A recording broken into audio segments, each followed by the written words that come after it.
Hello, welcome to this video where I'm going to be doing heian shodan. The style of karate that I used to do before I had to give it up due to health reasons was heavily influenced by various styles, mainly Goju-ryu, but it started out in the harder styles like shodan and Kokushin. Is that how it's pronounced? I'm not sure. Anyway, we've got heian shodan in our mix. Well, their mix. I'm not affiliated with them anymore because I left. Heian shodan or Pian Nidan is actually a very easy but yet very difficult kata. The reason it's easy is because almost all the moves are basically taken from your heian or basics, but because of that, it's very easy to spot if someone makes a mistake. Like if you've got a really advanced kata of some technical move where people might not realize what you're doing wrong or whatever. But with this one, because it's all just the basics, now, most people will do this kata, starting out with nice big long zankuts like that, and then come through with another nice big long zankuts. That's not the way I learned it, because the kata was adapted for the style of karate that I do. So it is still essentially the same kata, but instead of nice long zankuts, well, the first move is still a zankuts, but then steps up to a Sunshin. Then again zankuts, breakout, Sunshin. This bit I believe is more or less the same as most styles. I've seen some places do that a little bit differently. Then come round. Oops, I'm tripping up on the drain. I think it's just slightly out of camera shot, but there's a drain here and I'm losing my footing on it. There we go, that's what I was tripping up on.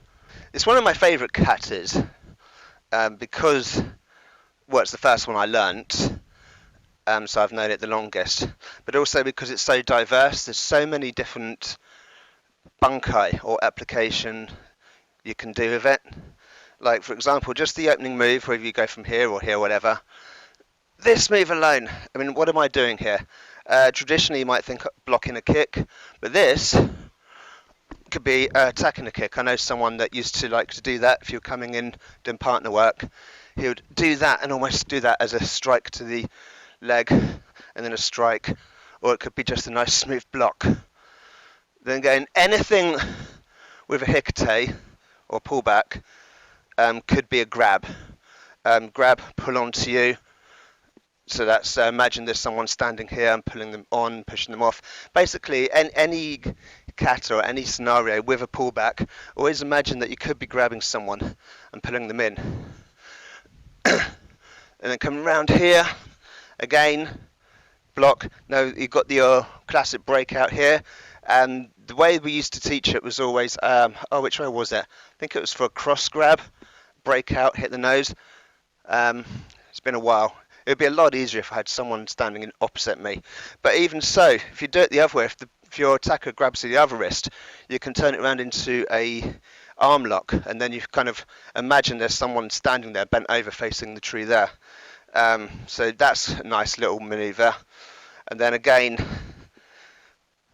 with the Rycote and the punch, you can imagine there's some kind of throw there. Again, a lot of these maneuvers like that, especially from this side, going around this one. Imagine you grab somebody here and you just throw them down to the ground. It works very effectively. It does. You may think, oh, how are you going to do that? But because you've probably already stunned them with the punch, whether you do it in Sunshin or Zankut, so you've stunned them, you've pulled them onto you, you've stunned, so they're now at an awkward angle. You grab, throw them down. It's a very nice little technique there. Doesn't take too much practice to get it right either. And you have to have strong footing and leg work to get it right, but it's not like a really high advanced thing. Just get your leg work right. Then here, grab. Any open hand technique could be a grab. There, break the arm. That's devastating. If you do that to someone, if they strike and you grab the arm and do that, and you've got it the right way round, that really does hurt a lot, trust me. But again, you have to know which side they're going on. If they're, oh, I can't remember if it's the inside or the outside. But if you've got it the wrong way, you can still get them kind of tied up into a mess, then come through again with another strike. So it's a very nice kata that I like. The end moves. Actually, let's do the middle before we go to the end. So if we watch it all the way through, so I always did it from here. I know some people do it from here, but okay. So we've got a nice Zenkutsu, Gedan. That I was always taught is to the throat. Down there, break out. Again, I was always taught that one was to the throat. There, smash the arm. These could be rising blocks, although why would you do a rising block while moving forwards? It doesn't make sense, unless maybe it's not a block. It could be a strike. Another one. Then the footwork. Oh, have I gone too far? I'm losing track because I'm on camera. I think I've gone too far. Whoop, there we go. I should have only gone to there. Okay. Come round. Again, similar as before. Most katas repeat. I'm off camera. Hello, I am still here. Okay. And then up, so that bit's basically repeating. A lot of katas do repeating. And then going this way, but this time, instead of doing the rising, obviously you're doing punching. But again, it's not just simply I'm stepping forwards and punching. You've got to think, the arm's coming back. You could be grabbing hold of someone. If you're grabbing hold of someone and pulling them into you as you strike forwards, that's going to be devastating. You could then imagine them falling down to the ground.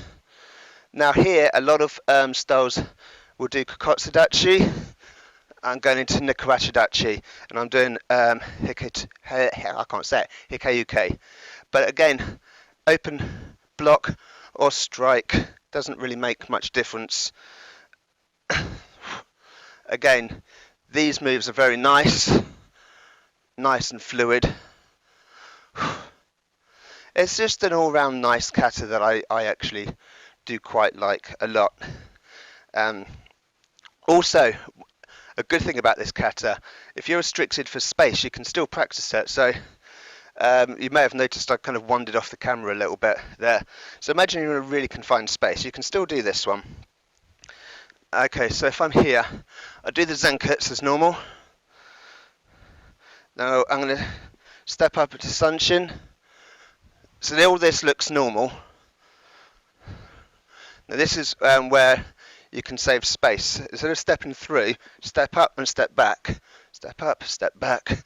Step up, step back.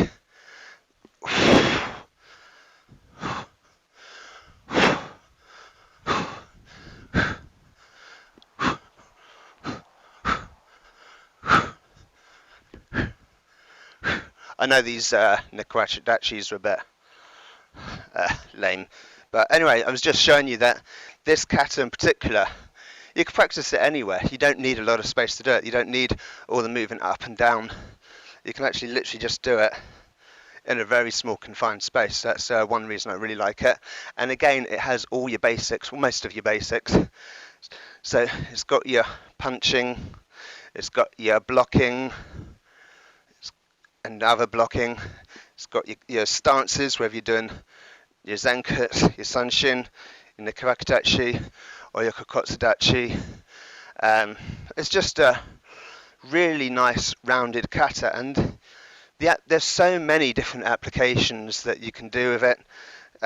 For example, the first move could be going that way. You're still going from your starting position instead of moving forwards in. Alright, I'm back. My memory card filled up, so I've lost my train of thought. I've kind of, luckily I got most of it, and I after that point I kind of just rambled on a bit and repeating myself, so you haven't really missed anything. So I think what I said was how it's nice that because these moves, you learn them from the very beginning, like your agayukes and your punches and stuff, you can look at them afresh each time. So when you start learning the kata, you may be wondering, just what do I do? You're basically just trying to remember the sequence. So, you're thinking, okay, it's this way, then what's next? Then you come up and punch. Then you try and remember, do I turn left? Do I turn right? Then what's next? And then simple things like, get the twist on the wrist. It's just trying to remember the sequence. And once you've got the sequence, then you can start trying to remember what do these things do. So obviously that is going to be a downward block. You're blocking something low, probably a kick, not necessarily. But then as you progress through the grades and your understanding increases, that's when you think, well, it might be a strike, or maybe it's a throw. Throwing from this side is much easier. Imagine you've pulled back someone onto you, they're in a kind of a tangle now, and throw them down. So things like that. But yeah, it's just a kata that I enjoy coming back to time and time again, because the moves are so basic, like all your heians, but at the same time they're so complex, and the way they're put together, it's a very interesting kata, I think. I'm doing this quite soft. Traditionally, a lot of people do this kata quite hard, so you might see them really throwing themselves into it really, really hard. And it does feel nice to do it hard.